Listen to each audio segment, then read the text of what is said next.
Salut les makers, j'espère que vous vous portez bien. Alors, est-ce que vous saviez, est-ce que vous êtes déjà au courant que nous allons avoir une version Lightburn V2? Alors, pourquoi je vous en parle? Parce que ça commence à faire un petit peu de bruit. On va enfin avoir une vraie grosse mise à jour de Lightburn avec énormément de changements. Elle va arriver bientôt et on peut déjà commencer à la tester. Le site de Lightburn met à dispo les pré-release, en gros les versions bêta de cette V2. Donc évidemment, c'est à prendre avec des pincettes. Tout ne fonctionne pas encore correctement, mais ça permet déjà d'avoir un aperçu de ce qui nous attend. Et je vous propose dans cette vidéo de faire un tour de ce qui est déjà en place, de ce qu'on peut déjà voir comme grosse différence. Et je vous mets évidemment le lien en description si vous voulez le tester. Ici, sur le post explicatif, il est marqué RC2, mais ils sont déjà, au moment de cette vidéo, à la version RC3.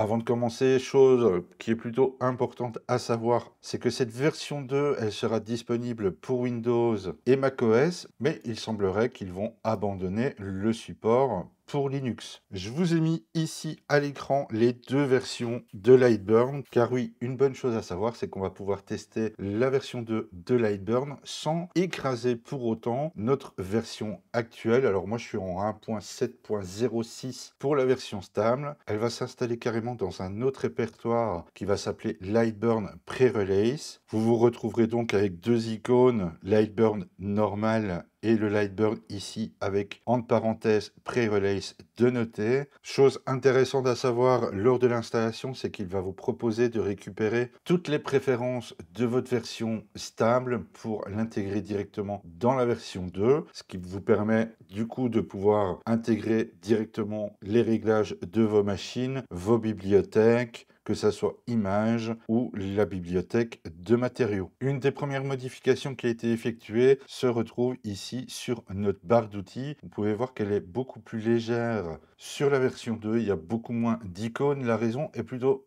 simple et enfin, on va avoir des outils qui ont été combinés en un seul, comme par exemple ici l'onglet des formes, qui maintenant n'est représenté que par un carré comparé à l'ancienne version. On avait le carré, le cercle et le polygone, tout simplement parce qu'ils ont été combinés avec un petit système de menu qu'on peut déployer de deux manières, soit avec un appui long, et on retrouve ici le rectangle, l'ellipse, le triangle, pentagone, polygone, octogone, étoile et double étoile. Alors si par exemple on va prendre une nouvelle forme, les nouvelles étoiles, donc par exemple ici la double étoile, on a toujours la possibilité dans la propriété de forme de faire des modifications sur le nombre de points avec quelques autres options comme ici pour la modifier. Alors chose à savoir aussi, c'est que ça va garder automatiquement en mémoire la dernière forme que vous avez sélectionné et donc du coup à chaque fois vous revenez ici avec les options pour chacune. Histoire de continuer dans cette barre de tâches, on a aussi des modifications qui ont été effectuées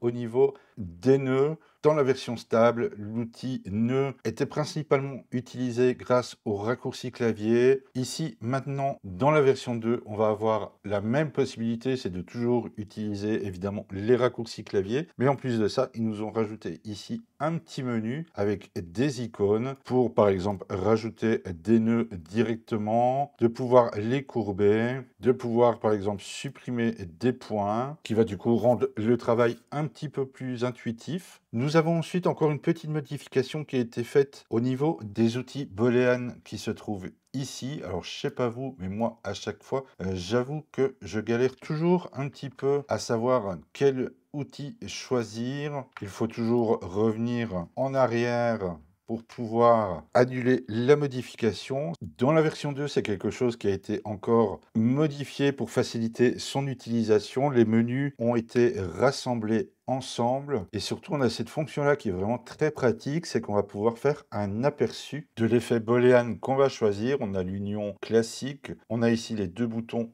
pour soustraire et une fois qu'on fait OK, celui-ci est validé. Alors sachez aussi que comme pour le bouton forme, le bouton ici de clic rapide va garder en fait en mémoire la dernière fonction que vous aurez choisie ici. Alors histoire de rester dans tout ce qui est forme et autres, une petite chose où je me faisais régulièrement avoir avec la version qu'on a pour le moment, c'est lorsque je dessine par exemple ici un carré, c'est qu'une fois que j'ai terminé de faire mon carré, que je veux sélectionner par exemple toutes mes formes, par habitude, je fais une sélection complète comme ceci, mais en fait, je redessine un carré tout autour et c'est vraiment pas ce que je veux. Il faut que je revienne ici sur la flèche et ensuite, je peux faire ma sélection, voilà, complète. Par défaut, dans la V2, c'est la même chose. Si je veux refaire maintenant, hop, une sélection de tout, ben en fait, je refais un dessin. Ils ont rajouté une petite fonction à ce niveau-là qui se trouve dans les paramètres. C'est la dernière ici. C'est de passer au mode de sélection après avoir dessiné une forme. Donc ça, c'est une question de choix. Moi, c'est quelque chose que j'activerai. Je vais pouvoir faire mon petit carré et je devrais repasser, vous voyez ici, automatiquement en mode de sélection. À ce niveau-là, ça sera vraiment un choix personnel, mais moi, je pense que c'est l'option que je vais choisir. Je préfère à la limite revenir cliquer sur l'icône de forme pour pouvoir sélectionner comme ça à chaque fois ce dont j'ai besoin. Alors, autre petite chose qui a été par contre ajoutée et pour l'instant elle est accessible que via les menus, c'est l'option de pouvoir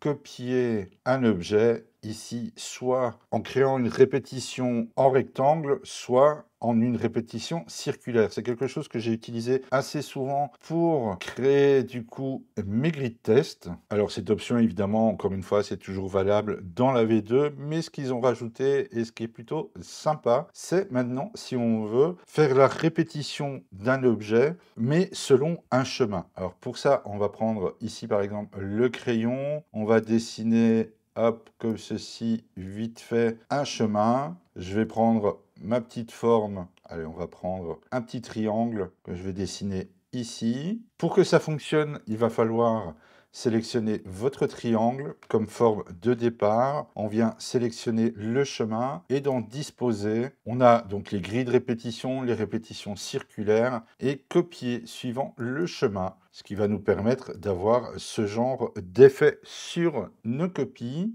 avec toujours la possibilité de sélectionner uniquement le résultat une fois que celui-ci est validé. Au niveau des calques, maintenant, il y a eu aussi quelques petites modifications. Par exemple, quand vous avez plusieurs calques de couleurs, alors évidemment ici, ça va être très facile, j'en ai pas beaucoup, mais c'est vraiment pour l'exemple. Quand on devait rechercher, par exemple, une ligne en particulier qu'on avait modifiée, avec un clic droit sur le calque, celui-ci se mettait à clignoter. Maintenant, ils ont rajouté plusieurs options au menu. Le clic droit, en fait, va vous permettre d'accéder à un petit menu complémentaire avec des options de base comme désactiver les calques, désactiver tous les calques sauf celui que vous voulez voir. Vous voyez que tous les slides se changent automatiquement. Par contre, il n'y a pas de sens inverse. Si vous voulez les réafficher, il faut appuyer dessus. On peut masquer le calque ou encore une fois masquer tous les autres calques sauf celui sélectionné. Idem pour revenir en arrière. Il faudra les réactiver manuellement. On a aussi la possibilité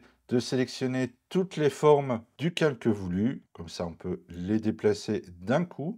Et on a toujours ici, mettre en évidence le contenu de ce calque. C'est l'effet de flash comme on avait avec le clic droit sur l'autre version. Alors, autre chose aussi qui a été modifiée au niveau de la console, c'est par exemple les fonctions de macro. Alors, je ne sais pas vous, mais moi, personnellement, je ne les utilise pas spécialement. Mais comme vous pouvez le constater, ici, dans la console de la V2, ça a totalement disparu. Tout simplement parce qu'ils ont eu, pour ceux que ça intéresse, une très bonne idée, c'est de l'intégrer dans un nouvel onglet totalement dédié à ça et au lieu d'avoir une limitation ici de 6 macros, eh bien tout simplement vous avez plus de limite. Donc voilà, par exemple, je viens d'en créer 8 et elles apparaissent ici. Donc il y a encore pas mal de place avec évidemment la possibilité de leur donner les noms que vous voulez. Donc ça, c'est vraiment quelque chose qui va concerner ceux qui les utilisent. N'hésitez pas dans les commentaires à donner des exemples si vous le faites, parce que honnêtement, jusque maintenant, j'en ai pas eu besoin et j'ai vraiment du mal à voir ce que je pourrais faire avec. Du coup, si vous êtes un utilisateur de macro, n'hésitez pas à me le dire en commentaire. Je serais vraiment curieux de découvrir un petit peu plus cette fonction. Du coup, de mon côté, pour le moment, je vais la masquer parce que j'en ai vraiment aucune utilité. Une autre chose qui a été aussi complètement revu, c'est au niveau de la commande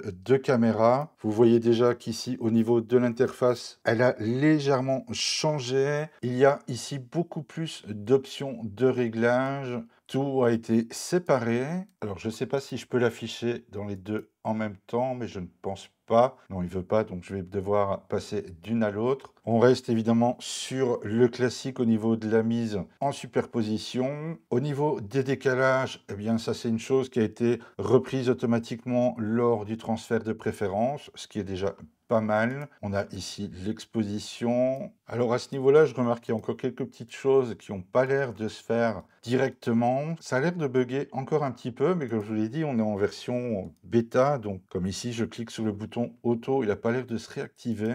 Peut-être que en relançant le soft, ça sera pris en compte. J'ai remarqué qu'il y avait certaines options qui ne fonctionnaient qu'une fois qu'on relançait le logiciel au complet. Par contre, j'ai aussi l'impression que ça a touché quand même les paramètres de ma version stable. Donc, je verrai en le relançant si ça revient à la normale. Une autre chose qui a aussi été modifiée au niveau de la caméra, et normalement, ils disent que ça devrait être bien plus fiable que dans la version précédente, c'est au niveau de sa calibration. Pour ça, il devrait être accessible à partir d'ici, avec donc ici la calibration de l'objectif de la caméra classique avec le petit carré, mais il y aurait une version avec une version expérimentale que je ne pourrai malheureusement pas tester ici car il faut télécharger une cible particulière. Mais en gros, il nous explique que ça devrait être beaucoup plus simple à calibrer, beaucoup plus rapide et surtout beaucoup plus précis. Alors pour finir, il y a encore évidemment pas mal d'autres choses qui ont été modifiées, que j'ai pu remarquer et qui ne sont pas pour le moment signalées dans les explications de cette V2. Mais si on regarde ici dans, par exemple, le menu modifier, on a ici accès aux paramètres, paramètres du périphérique et paramètres de la machine. J'ai pu remarquer que ceci avait complètement disparu de ce menu et il se retrouve dans l'outil laser. Alors c'est des petits détails par-ci par-là qui ont été modifiés, le déplacement de menu, ce genre de choses. Bon, c'est pas encore trop grave. Par contre, autre chose qui a été rajoutée, et je vais clôturer là-dessus, c'est au niveau de l'interface en général sur, alors je vais le mettre en grand comme ceci, c'est que dans l'ensemble, on n'avait pas grande possibilité de modification sur les couleurs de notre interface. Une des seules choses qu'on pouvait faire si on voulait un petit peu assombrir l'écran, c'était d'utiliser l'arrière-plan en version sombre, comme ceci, ce qui est en plus absolument pas pratique parce que pour travailler sur cette version-là, quand on est en remplissage, ça passe, mais si on passe en ligne et qu'on a le malheur en plus de choisir comme première couleur le noir, ça devient très vite compliqué pour travailler. Dans la V2, on a droit à un effort à ce niveau-là, toujours dans les paramètres d'affichage. Nous avons évidemment toujours ici l'utilisation de l'arrière-plan sombre, mais surtout, on a ici la possibilité de choisir un thème sombre. Nous avons droit à 3 thèmes au total. Le Classic Light qui reste le thème de base, le Classic Dark et le System Theme. Donc ça va dépendre des paramètres de Windows. Ici, je vais vous montrer le Classic Dark que je vais valider ici par OK. Évidemment, ça ne change absolument rien ici car il faut relancer le logiciel. On va faire une nouvelle fenêtre et vous voyez même le logo a changé et on passe sur une interface totalement noire. Et si on veut vraiment pousser, pour ceux qui veulent travailler totalement dans le sombre, on peut avoir un dark mode complet. Personnellement, s'ils veulent continuer sur ce dark mode, qui est très pratique, une petite option en plus serait que, au niveau de l'utilisation de l'arrière-plan sombre, c'est de pouvoir le rendre un peu moins sombre. Avoir un gris un petit peu plus clair, ça pourrait être franchement très sympa. Voilà, je pense que j'ai fait le tour à peu près de toutes les options les plus intéressantes qui allaient arriver avec la V2. Si vous suivez le lien dans la description, vous arriverez sur cette page où là, vous aurez encore la liste de plein d'autres choses qui vont être modifiées. Il y a des choses que j'ai dû oublier, comme effectivement, j'en ai oublié un qui me revient en tête et qui est par exemple dans l'outil de QR code, où là, ils ont rajouté pas mal de protocoles en plus, mais je vous dis honnêtement, moi, je les connais pas. Donc, j'utilise toujours le même, le plus classique, le plus basique. Mais on ne sait jamais. Si vous l'utilisez, sachez qu'il y a eu des protocoles de rajouter. Voilà, ça doit être suffisamment long comme ça. Je vais en rester là pour l'instant. Évidemment, attention, si vous faites de la production, cela reste une version bêta, donc il y a des choses qui pourraient ne pas fonctionner comme ça devrait. Mais sinon, voilà, je pense que la V2 va être vraiment très sympa. Il y a quand même pas mal de changements très intéressants. Encore une fois, n'hésitez pas dans les commentaires à me dire si vous allez être tenté de la tester avant sa sortie définitive, ou si c'est déjà le cas. Si vous avez vu d'autres choses qui avaient été modifiées et qui sont très intéressantes pour vous. Alors, dernier détail sans certitude, je pense que pour la tester, par contre, il vous faut évidemment une licence d'activer, car quand on vient ici dans la gestion des licences, on peut retrouver ici le temps restant. Je ne peux donc pas vous confirmer que celle-ci fonctionne en mode démo. Sur ce, à bientôt dans une autre vidéo.